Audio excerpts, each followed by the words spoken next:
नमस्कार, आप देख रहे हैं गो न्यूज़। मैं हूं पंकज पचौरी और GoNewsIndia.com पर आपका स्वागत है। आप हमारे सभी कार्यक्रम हमारे सभी प्लेटफॉर्म्स पर देख सकते हैं। GoNewsIndia.com हमारी website, YouTube, Twitter, Instagram, Facebook और ज़्यादा से ज़्यादा ताज़ा आंकड़े जो हैं कोविड महामारी के बारे में वो हम आपको बताएंगे बिना किसी लाग लपेट के, बिना किसी हल्ला गुल्ला किए हुए। तो अब ये तस्वीर मेरे पीछे देख रहे हैं, ये हिंदुस्तान की तस्वीर है। इस समय पूरी दुनिया में 188 मुल्कों में कोविड महामारी फैली हुई है, लेकिन सिर्फ हिंदुस्तान में इस तरह की तस्वीरें दिखाई दे रही हैं।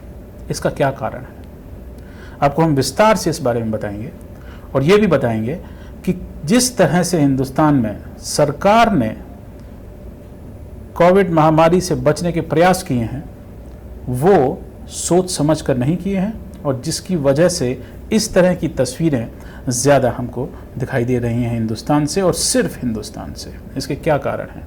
इसके कारण ये है कि हिंदुस्तान बहुत गरीब है। इसके कारण ये है कि हिंदुस्तान की जो ज़्यादातर आबादी है वो बहुत ही ज़्यादा युवा है, और इसका और कारण ये है कि हिंदुस्तान में जो कोविड से लड़ने के लिए अभियान लगाया गया वो सबसे ज़्यादा सख्त था। ओलंपिक्स जो हैं वो देश के जापान में होने वाले थे, वो अब मुलतवी कर दिए गए हैं, और उनका नारा भी कुछ ऐसा ही होता है, सबसे ऊपर, सबसे आगे और सबसे ज़्यादा स्ट्रॉन्ग, यानी कि सबल। तो वही नारा हमारा आज है, यंगेस्ट, पुअरेस्ट, स्ट्रिक्टेस्ट। और हिंदुस्तान में कोविड महामारी की सबसे बड़ी समस्याएं ये तीन हैं। शुरुआत करते हैं ताज़ा हालात इस समय क्या हैं। ताज़ा हालात आप उठा के देखें तो हिंदुस्तान इस समय सबसे ज़्यादा संक्रमित देशों की जो लिस्ट है, टॉप 10 लिस्ट है, उसमें 90 नंबर पर पहुंच गया है। यानी हिंदुस्तान का अब 9वां नंबर है पूरी दुनिया में। और इसको हमें देखना पड़ेगा कि हिंदुस्तान में और इन दूसरे जो बाकी जो 10 मुल्क हैं उनमें फ़र्क क्या क्या है, और इसमें हम चीन को भी शामिल कर रहे हैं, क्योंकि चीन टॉप 10 में नहीं है, लेकिन क्योंकि चीन से ये महामारी शुरू हुई थी इसलिए उसको भी शामिल करना ज़रूरी है। और साथ ही इसलिए भी क्योंकि चीन जो है वो हिंदुस्तान से बड़ा, सबसे ज़्यादा आबादी वाला एकमात्र मुल्क है। तो पहले शुरुआत करते हैं कि इस समय दुनिया में जो लोगों के मरने के जो आंकड़े हैं वो क्या हैं। तो ये आप देखिए कि ये 24 मार्च से लेकर अब तक के आंकड़े हैं, और इसमें अगर आप देखेंगे तो हिंदुस्तान जो है और रूस, ये दोनों देश हैं जिनमें कि मरने वालों की जो संख्या है रोज़ की वो अभी भी बढ़ रही है। बाकी जो 8 मुल्क हैं टॉप 10 लिस्ट में, उनमें ये संख्या नीचे जा रही है। ब्राज़ील सिर्फ ऐसा मुल्क है कि जहाँ पर हिंदुस्तान से बहुत ज़्यादा लोगों की मौत हुई है, लेकिन वहाँ पर भी अब एक कमी, जो डेली जो मौतें हो रही हैं उसमें आती हुई दिखाई दे रही है। इसमें आप देख सकते हैं कि इटली में एक गिरावट आई है, फ्रांस में गिरावट आई है, जर्मनी में गिरावट आई है, टर्की में कुछ समय के लिए गिरावट आई थी, अब थोड़ा सा वह भी ऊपर बढ़ गया है, और यूनाइटेड स्टेट्स यानी कि अमेरिका जो है उसमें काफ़ी दिनों से गिरावट आ रही है, लेकिन बहुत धीमे आ रही है, और वहाँ पर 1 लाख से ज़्यादा लोग जो हैं उनकी मौत हो चुकी है। ये सब हम और आप जानते हैं, और अभी भी वहाँ पर 1000 से ज़्यादा मौतें रोज़ हो रही हैं, जो सिर्फ ब्राज़ील में हो रहा है। हिंदुस्तान में इस समय आप अगर देखें तो मौतों का सिलसिला जो है वो अभी 100-125 के बीच में है, और साथ ही रूस में भी हालात जो हैं वो ऐसे ही बने हुए हैं। अब ऐसा क्यों हुआ, इस पर नज़र डालें तो हम ये पाएंगे कि हिंदुस्तान जो है वो यंगेस्ट यानी कि नौजवान देश है, जिसके बारे में हम ये बड़े गर्व से कहते हैं कि हिंदुस्तान में काम करने वालों की संख्या ज़्यादा है। डेमोग्राफिक डिविडेंड, इसके बारे में आपने बहुत सुना होगा। प्रधानमंत्री से लेकर के उनके जितने भी बड़े बड़े एक्सपर्ट्स हैं उसके बारे में बात करते हैं कि हिंदुस्तान के पास में जो डेमोग्राफिक डिविडेंड है वो बहुत ज़्यादा है, यानी कि यहाँ पर सबल और सक्षम नौजवान लोग हैं जो कि काम करेंगे, और काम करेंगे तो देश आगे बढ़ेगा। तो इस समय अगर आप देखें तो पूरी दुनिया में कम से कम इन 10 देशों में हिंदुस्तान की जो मीडियन एज है वो सबसे कम है इन सभी मुल्कों में। और जिन मुल्कों में ज़्यादा मौतें हुई हैं वहाँ पर जो मीडियन एज है वो बहुत ज़्यादा है।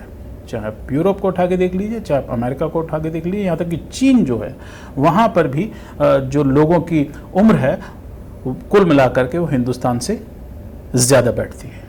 देखिए, एक नज़र डालिए।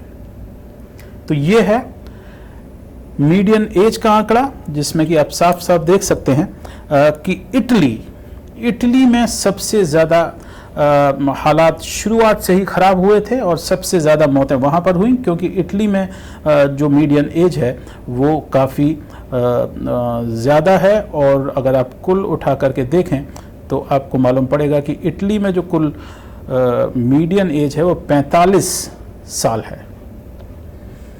45 साल का मतलब ये हुआ कि वहाँ पर जो बुज़ुर्ग लोग हैं उनकी संख्या ज़्यादा है। जर्मनी का नंबर उसके बाद में आता है और जर्मनी में भी 45.9 साल है जो मीडियन एज है। स्पेन में 43 साल है, फ्रांस में 41 साल है, यूके ब्रिटेन में 40 साल है, रूस में 38 साल है, अमेरिका में 37 साल है। चीन जो एक ज़माने में यंग हुआ करता था और इस नौजवान चीन ने आज चीन को बनाया है, जितनी भी वहाँ पर समृद्धि आई है ये उन नौजवान लोगों की वजह से हुई है, जो कि आज से 10-15 साल पहले वहाँ पर 27 साल की मीडियन एज थी, जो बढ़कर अब 37 साल की हो गई है। ब्राज़ील, टर्की, इंडिया की जो मीडियन एज है वो 26.7 साल है। तो आप समझ सकते हैं कि हमारा देश जो है एक नौजवान मुल्क है और नौजवान मुल्क में बीमारी कम होनी चाहिए, लेकिन बीमारी हमारे यहाँ उतनी ही है, संक्रमण उतना ही है जितना कि इन बाकी देशों में आपको दिखाई दे रहा है। हम टॉप 10 में जो हैं वो पहुँच गए हैं। ये संक्रमण इसलिए भी है कि नौजवान लोग जो हैं वो हमारे मुल्क के उतने सक्षम नहीं हैं जितने कि हम समझते हैं। बाकी मुल्कों में ये साफ साफ आंकड़े अब सामने आए हैं कि 40 से 60% के बीच में जिन लोगों की मौत हुई है उनकी उम्र 40 से 60 वर्ष से ज़्यादा थी। हमारे यहाँ पर सिर्फ हिंदुस्तान में ऐसा है कि जो नौजवान लोग हैं उनके मरने की उम्र कम है, और वो इसलिए कम है कि यहाँ पर जो नौजवान हैं वो तलाश में भटकते हैं, वो संक्रमण उनको हो जाता है क्योंकि वो भटक रहे हैं, लोगों से मिल रहे हैं। और अब जिस तरह से आपने देखा होगा पिछले दिनों में, वो तस्वीर आप फिर से देख सकते हैं हिंदुस्तान की, कि किस तरह से लोग घरों से बाहर जा रहे हैं और चल रहे हैं, उससे ये आपको मालूम पड़ गया होगा कि अब ये बीमारी और भी ज़्यादा फैलने वाली है। तो पहले तो बात ये कि हिंदुस्तान औसतन नौजवान है, लेकिन यहाँ पर संक्रमण उतना ही भयंकर है जितना कि दूसरे मुल्कों में है जो हमसे ज़्यादा उम्र दराज है। दूसरी बात, जिस तरह से दूसरे मुल्क जो हैं वो इस बीमारी से लड़ सकते हैं, पैसा खर्च कर सकते हैं, वैसा हिंदुस्तान नहीं कर सकता। अब ये देखिए कि पर कैपिटा इनकम के हिसाब से हिंदुस्तान का क्या हाल है। तो ये तस्वीर है हिंदुस्तान की बाकी मुल्कों के साथ पर कैपिटा इनकम में, और चाहे हम कुल जमा में काफ़ी समझें अपने आप को कि हम जो है एक अंतर्राष्ट्रीय समाज में सबसे ऊपर आ गए हैं। ये आंकड़े आप देख सकते हैं, ये वर्ल्ड बैंक के आंकड़े हैं और ये परचेजिंग पावर पैरिटी PPP जो है उसके हिसाब से निकाला गया है, और उसके हिसाब से हिंदुस्तान में जो पर कैपिटा इनकम है वो $5,961 हुआ करती थी 2017 में, और अगर दूसरे हिसाब से निकालें तो $2,000 के आसपास बैठती है। बाकी मुल्कों को आप देखिए तो अगला जो चरण आता है वो है चाइना, और चीन की जो पर कैपिटा इनकम है वो $12,000 है, यानी हिंदुस्तान के दुगने से भी ज़्यादा। और उसके बाद में अगर ऊपर चलते जाएं तो आपको पाएंगे कि अमेरिका जो सबसे ज़्यादा धनी देश पूरी दुनिया में है, उसमें $45,000 प्रति व्यक्ति प्रति वर्ष आय है।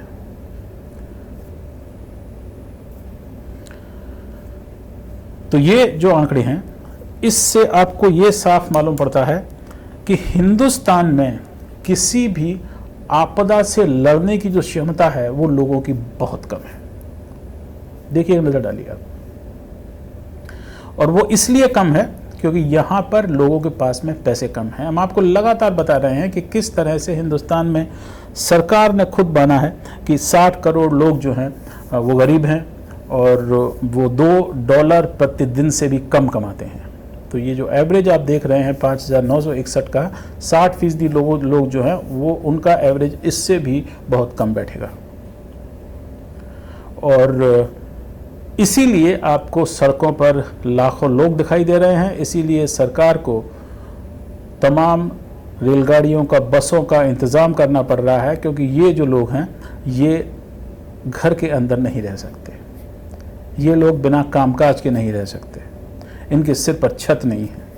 इनको जो मकान मालिक है वो किराए के लिए परेशान कर रहे हैं, जिसके लिए छोड़ गए हैं। इनको रोज़ 2 समय की रोटी जमा करने के लाले पड़े हुए हैं। और इसीलिए इस तपती धूप में मई महीने की में ये लोग घर से बाहर निकल गए हैं और अपने अपने गांवों को जा रहे हैं। और ये इसलिए भी, जैसा हमने आपको पिछले अपने कार्यक्रमों में बताया, कि हिंदुस्तान में जो पैसा है वो शहरों तक सीमित है। और पूरी लिस्ट हमने आपको बताई थी, आप जा सकते हैं हमारी वेबसाइट पर और सर्च कर सकते हैं कि किस तरह से मुंबई, चेन्नई, हैदराबाद, सूरत, अहमदाबाद, दिल्ली, चंडीगढ़, ये वो शहर हैं जहां से सबसे ज़्यादा लोग अपने घरों को जा रहे हैं, क्योंकि इन्हीं शहरों में सारा पैसा जो है वो कॉन्सेंट्रेटेड है, जमा है, और उस पैसे से कुछ हासिल करने के लिए ये उन शहरों में जाते हैं। तो ये सच्चाई हिंदुस्तान की आपके सामने है। एक बार श्रीमती इंदिरा गांधी जो देश की प्रधानमंत्री थी, उन्होंने सत्यजीत रे पर आरोप लगाया था कि आप हिंदुस्तान की गरीबी को विदेशों में भुनाते हैं, क्योंकि आप फिल्में दिखा रहे हैं हिंदुस्तान के गरीबों के बारे में। तो ये कार्यक्रम भी वैसा ही है, लेकिन आप सच्चाई से मुंह नहीं मोड़ सकते, क्योंकि सच्चाई ये है कि वास्तव में आप गरीब हैं, हम गरीब हैं, हमारा मुल्क गरीब है। और गरीब मुल्क को अमीर मुल्कों की तरह बीमारी से आप नहीं बचा सकते, और यही हमारी सबसे बड़ी गलती है। अगला जो हम आपको आंकड़ा दिखा रहे हैं वो इस बात का आंकड़ा है कि किस मुल्क में कितनी कड़ाई के साथ में लॉकडाउन लागू किया गया है। ये आप देखिए, इसमें आप देखें तो चौंकाने वाली बात यह है कि चीन के बाद हिंदुस्तान का नंबर आता है।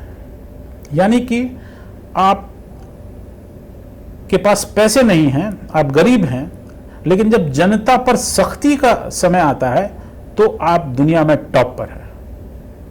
पर कैपिटा इनकम में आप इस लिस्ट में बॉटम पर हैं।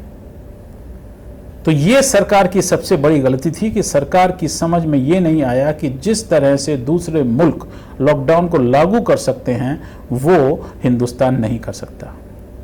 आप मिलान करके देख लीजिए कि जर्मनी में सबसे कम इन सभी मुल्कों को मिला करके सख्ती दिखाई गई है, और जर्मनी में पर कैपिटा इनकम अगर आप देखें तो अमेरिका के बाद वो नंबर 2 पर आती है।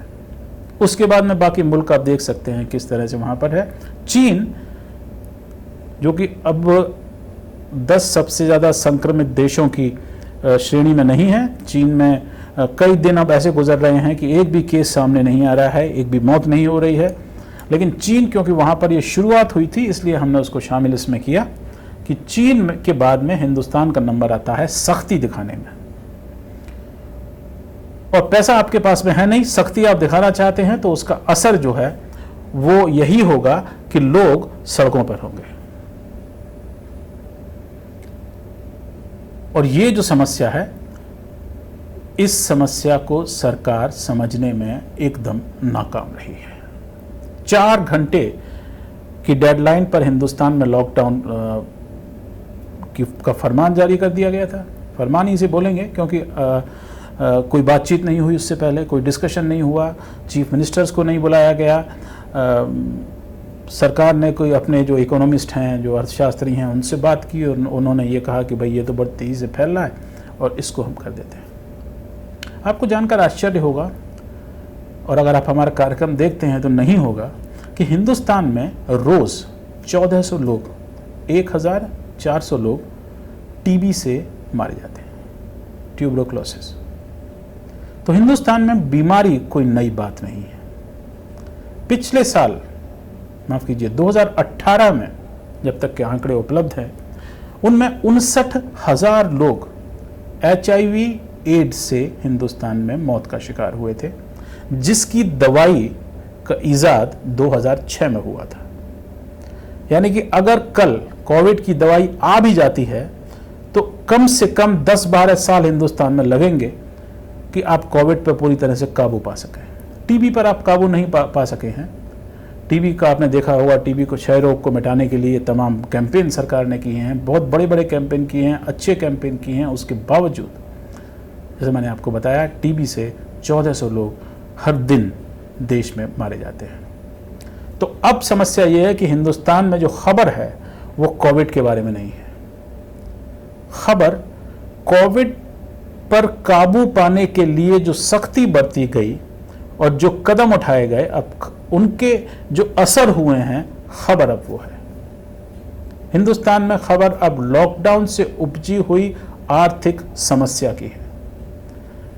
अभी भी जो आंकड़े सामने आ रहे हैं, जो बैंक्स हमको बता रहे हैं, उनमें साफ साफ कहा गया है कि इस साल हिंदुस्तान की पर कैपिटा इनकम जो है वो 5% से, माफ़ कीजिए, जो GDP है हिंदुस्तान की, वो 5% से भी नीचे गिर सकती है।